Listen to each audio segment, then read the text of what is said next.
The research station, Miss Trida. Sarah Chen pressed her gloved hand against the smooth metallic surface of the wall deep beneath Zarian Prime's surface. The archaeological site had been her life's work for the past 8 months, but today felt different. The ancient corridors seemed to hum with an energy that made her skin crawl.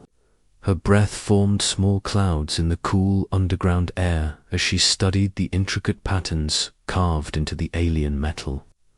"Sarah, you need to see this," called Dr. Marcus Webb from across the chamber.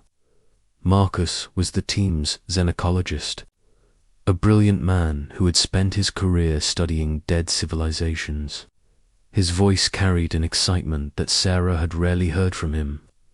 She made her way through the debris-filled corridor, stepping carefully over chunks of stone that had fallen from the ceiling centuries ago. The excavation team had been working on Zarian Prime for almost a year now. The planet was supposed to be a simple research colony, established by the Galactic Archaeological Foundation to study the remains of an extinct civilization known only as the Builders. Nobody expected to find anything more interesting than pottery, shards and old tools. The Builders had vanished over 3 million years ago, leaving behind only ruins and questions. Marcus stood before a section of wall that was different from anything they had discovered before. Unlike the carved stone and weathered metal they had grown accustomed to, this surface was pristine. It looked like it had been installed yesterday, not millions of years ago. Strange symbols pulsed with a soft blue light across its surface, creating patterns that seemed to shift and change as Sarah watched. "Have you ever seen anything like this?" Marcus asked, his voice filled with wonder. He was a tall man with graying hair and the kind of intense focus that came from decades of careful study. Today, however, his usual scientific caution seemed to have abandoned him. Sarah shook her head slowly. "Nothing even close. The symbols don't match any builder script we've catalogued. And this metal, ... it's like nothing in our databases." She pulled out her scanner and ran it over the surface. The device beeped and displayed readings that made no sense. According to the scanner, the wall was simultaneously ancient and brand new, containing elements that shouldn't exist together. Behind them, the rest of the excavation team continued their work. Dr. Alina Vasquez was carefully cataloguing artifacts in the outer chambers. She was a meticulous woman who insisted on documenting every fragment and dust particle. Meanwhile, Dr. James Okafor worked on dating the site using advanced quantum resonance techniques. His equipment hummed quietly in the background, a steady reminder of the advanced technology that made their work possible. The research station, above ground, housed 43 people in total. Besides the archaeological team, there were engineers, security personnel, communications specialists, and support staff. Colony Administrator Robert Park ran the day-to-day operations with the efficiency of a man who had managed remote outposts. Across the galaxy, he worried about supplies, power systems, and keeping everyone healthy and productive. Sarah reached toward the glowing wall, drawn by something she couldn't explain. The symbols seemed to pulse in rhythm with her heartbeat. "Sarah, wait," Marcus said, but his warning came too late. Her fingertips brushed against the warm metal surface. The reaction was immediate and terrifying. The symbols flared with brilliant light that temporarily blinded both archaeologists. A deep vibration thrummed through the underground complex, so powerful that dust rained from the ceiling. Emergency lights flickered on throughout the ruins as ancient systems awakened for the first time in millions of years. Above ground, Colony Administrator Park felt the tremor through the station's foundation. He was reviewing supply manifests when his coffee mug rattled across his desk. "What the hell?" he muttered, reaching for his communicator. Security, this is Park. Are we having seismic activity?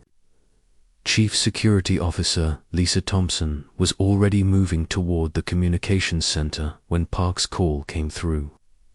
She was a former military officer who had seen action in the border wars before taking this quiet posting.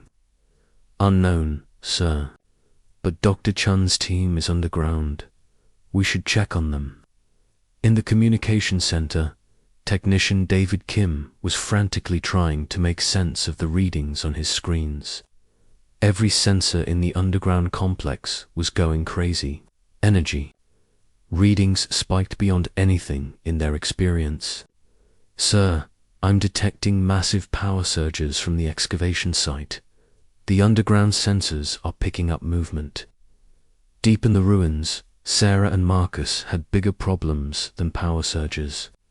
The chamber around them was transforming. Sections of the floor split open with mechanical precision, revealing shafts that descended into darkness.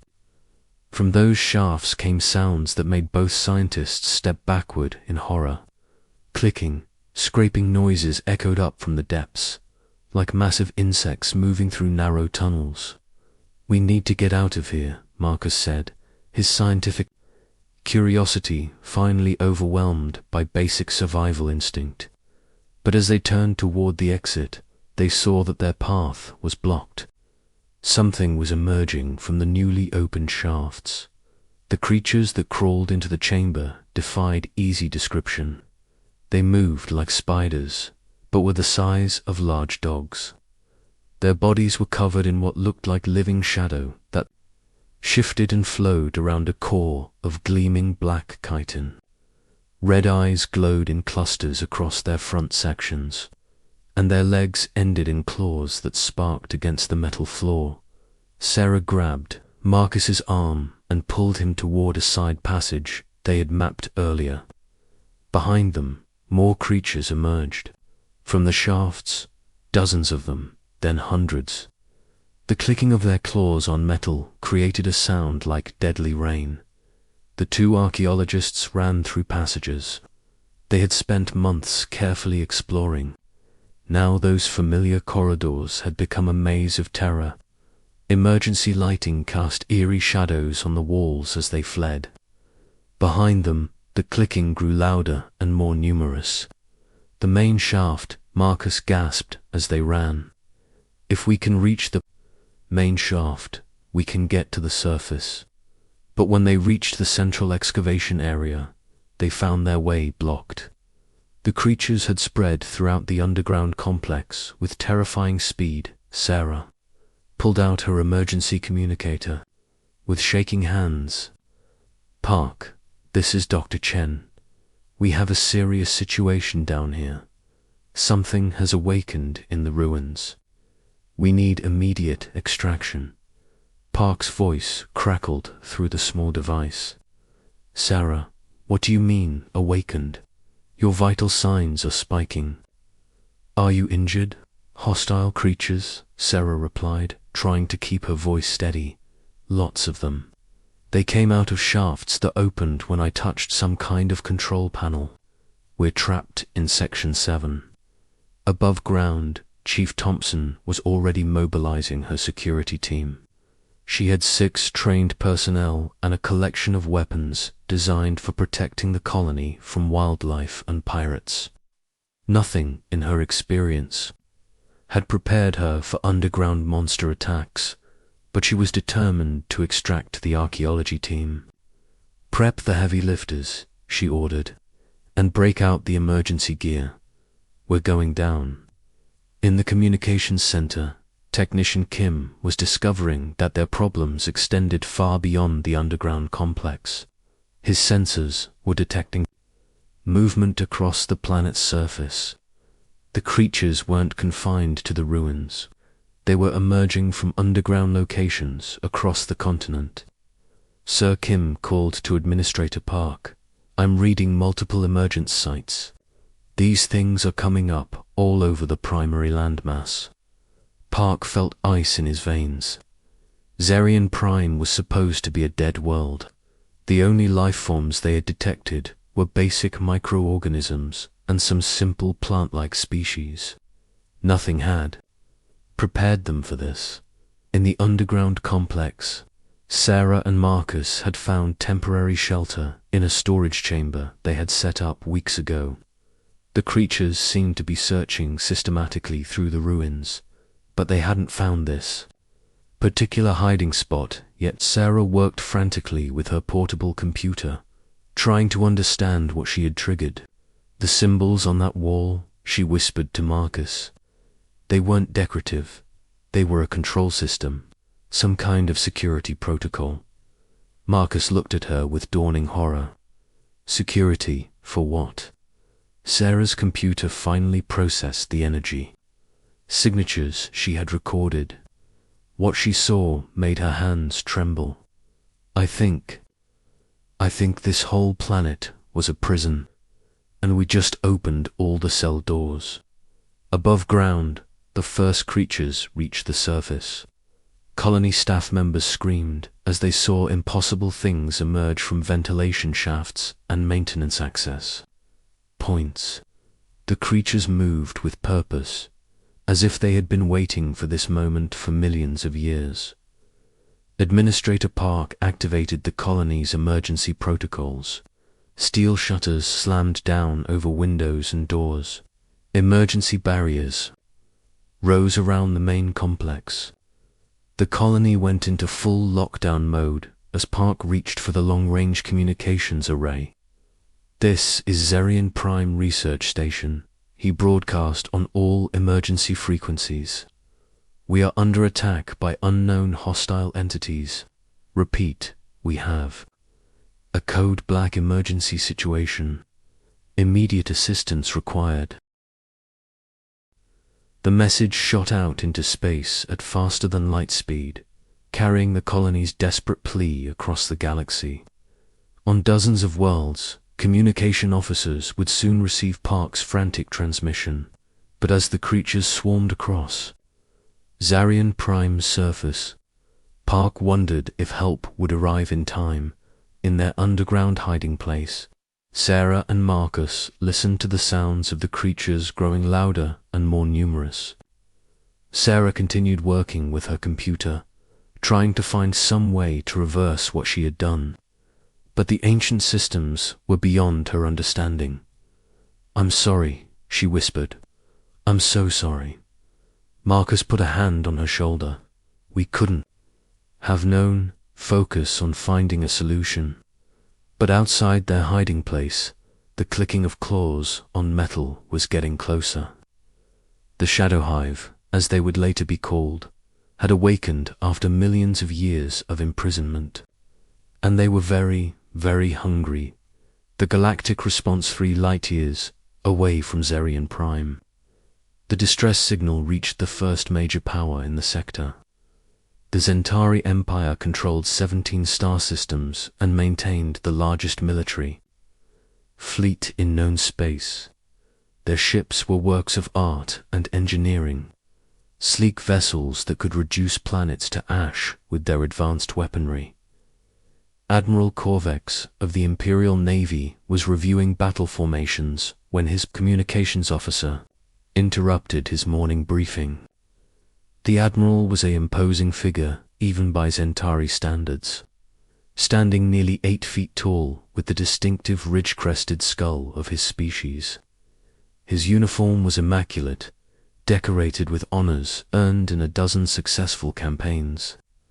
Admiral, we're receiving an emergency transmission from the Zerion system, reported Communications Officer Thyla. Her voice carried the careful neutrality that all junior officers used when delivering potentially unwelcome news to their superiors. Corvex gestured for the message to be played. The briefing room's holographic display activated, showing a 3D map of the local sector with Zerion Prime highlighted in pulsing red. Administrator Park's desperate voice filled the chamber, describing creatures emerging from underground and requesting immediate assistance. The Admiral listened to the entire message without expression. When it finished, Silence filled the briefing room for several long moments. Finally, Korvex spoke in the measured tones that had made him famous throughout the Empire. "Analysis," he commanded. His tactical officer, Commander Zelith, stepped forward. "Sir, Zarian Prime is an archaeological research colony. Population 43, minimal defensive capabilities, no strategic value to the Empire. The creatures described in the transmission," Korvex asked. "Unknown entities, sir. Possibly some form of previously undiscovered native life. Without additional data, we cannot assess the threat level." Korvex nodded slowly. The Zentari Empire had not become the dominant power in the galaxy by rushing into unknown situations. Every decision was carefully calculated, every risk thoroughly analyzed. Our orders from High Command are clear. We do not engage unknown threats without proper intelligence and strategic justification. "Sir," interjected Science Officer Drex, "if these creatures pose a wider threat to the sector... then we will respond appropriately once we have sufficient data." Korvex cut him off. "Send a message to Imperial Command. Include the transmission and our assessment. We will await orders before taking any action." In another part of the galaxy, the Meridian Council received the same distress signal. The Council represented an alliance of peaceful species who would form their union based on principles of cooperation and mutual aid. Their capital ship, the Harmony, was more like a floating city than a warship. Counselor Athena, a graceful being from the aquatic world of Nerida, presided over the emergency session called to address the Zarian situation. Her species communicated through a combination of melodic tones and color changes in their translucent skin, but she spoke Standard Galactic for the benefit of the other council members. "Friends," she began, her voice carrying the musical quality of her people, "we have received a desperate call for help. The question before us is how we can best respond." Councillor Brix, representing the Insectoid Chitauri Collective, clicked his mandibles thoughtfully. "Our vessels are designed for exploration and diplomacy, not combat. We have 3 ships within reasonable distance of Zarian Prime, but they carry only basic defensive systems. The moral imperative is clear," added Councillor Vell from the Crystalline. "Resonance worlds?" His voice rang like strung metal as he spoke. "Sentient beings are in danger. We must act." Councillor Zeph, whose species had evolved from pack hunters, was less optimistic. "We know nothing about these creatures or their capabilities. Sending our people into an unknown situation could result in even greater casualties." The debate continued. For hours, as was traditional in the Meridian Council, every voice was heard, every concern addressed. Democracy was slow but thorough. Finally, they reached a consensus. "We will dispatch the science vessel Pathfinder and the rescue ship Sanctuary to Zarian Prime," Councillor Athena announced. "Their mission will be to evacuate survivors and gather information about the threat. They are not to engage in combat unless absolutely necessary for the protection of civilian lives." Meanwhile, in the corporate sectors of the galaxy, the Hegemony, Trade Federation received the distress signal with entirely different concerns. The Federation was run by the Naxari, a species that had evolved from scavengers and had turned profit-seeking into a high art form. Director Voss reviewed the Zarian transmission in his luxurious office aboard the trade station Prosperity. The Naxari were short, stocky beings with 4 arms and an innate understanding of resource management that made them natural merchants. Voss's office was decorated with expensive artifacts from a dozen worlds, each carefully chosen to display his wealth and success. "Analysis complete, Director," reported his assistant, a young Naxari named Klex. Zarian Prime has minimal economic value. Archaeological findings are rarely profitable, and the planet has no significant mineral deposits. Voss drummed his fingers on his imported crystal desk. What about salvage opportunities? If the colony is destroyed, there could be valuable research, equipment, and technology to recover. However, the unknown threat makes any salvage operation extremely risky. The director considered his options. The Federation had built its reputation on calculated risks and profitable ventures. Send a message of sympathy to the Zarian colony. Express our deep concern for their situation. But no assets are to be committed unless the profit potential becomes clearer. Understood, sir. What if other powers mount rescue operations? Voss smiled, showing the sharp teeth that all Naxari had inherited from their scavenger ancestors. Then we monitor the situation and offer our services to whoever emerges victorious. War and rescue operations both require supplies, and suppliers always profit. But the distress signal from Zarian Prime traveled farther than the major powers. Expected. In the Outer Rim territories, far from the civilized core worlds, a different kind of response was forming. Captain Marcus Rivera was drinking synthesized coffee in the mess hall of his cargo hauler, the Lucky Strike, when the message reached. His ship. Marcus was a weathered man in his 50s who had spent most of his adult life moving freight between frontier worlds.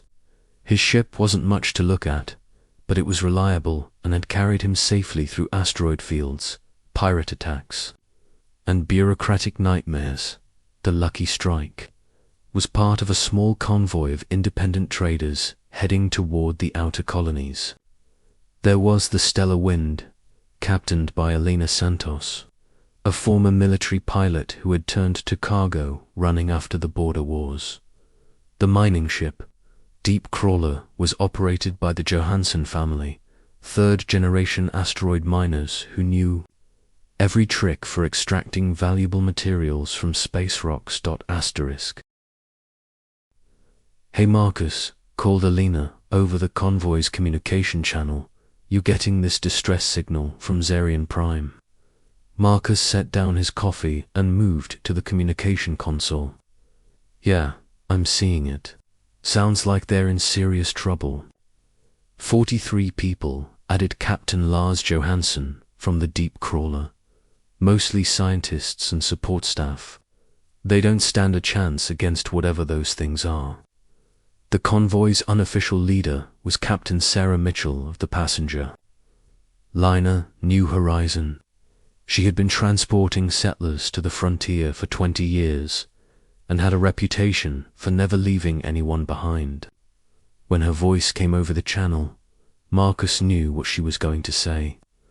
We're 3 days out from Zarian Prime if we change course now, Sarah announced. I know it's not our problem, and I know we're not equipped for combat. But those are people calling for help. The convoy's communication channel fell silent as each captain considered the implications. They were cargo haulers, miners, and passenger transporters. None of their ships were designed for combat, and they had no training in military operations. By all reasonable calculations, they would be throwing their lives away for strangers. I'm in, Marcus said finally. Those people need help, and we're the only ones close enough to do something about it. One by one, the other captains agreed. Elena Santos volunteered her ship and her military experience. The Johansen family offered their mining equipment and explosives. Captain Rodriguez of the small courier ship, Swift Arrow, pledged her speed and sensor array. As the human convoy changed course toward Zarian Prime, their intentions were being monitored by intelligence services throughout the galaxy. The Zentari Empire's long-range sensors detected the course change and reported it to Admiral Corvex. Sir, reported his intelligence officer, we're detecting several ships changing course toward Zarian Prime. They appear to be human vessels. Korvax studied the sensor readings with interest. Humans were a relatively new species in galactic politics, having achieved faster-than-light travel only a century ago. They were considered primitive by most standards, with limited technology and no significant military presence. "How many ships?" the Admiral asked. 7 vessels, sir. None larger than light cruiser class. Their technology appears to be several generations behind current standards. Korvax almost laughed. 7 primitive ships against an unknown threat that has an entire research colony calling for help. Either these humans are incredibly brave or incredibly stupid. Should we warn them off, sir? The Admiral considered this for a moment, then shook his head. Let them proceed. If they are destroyed, we will have valuable intelligence about the threat level. If they somehow succeed, we will have gained useful allies. Either way, the Empire benefits. Similar conversations were taking place throughout the galaxy.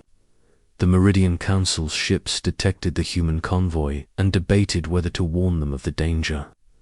The Trade Federation saw potential profit in selling information about the human response to their competitors. But in the depths of space, the human convoy pressed on towards Zarian Prime.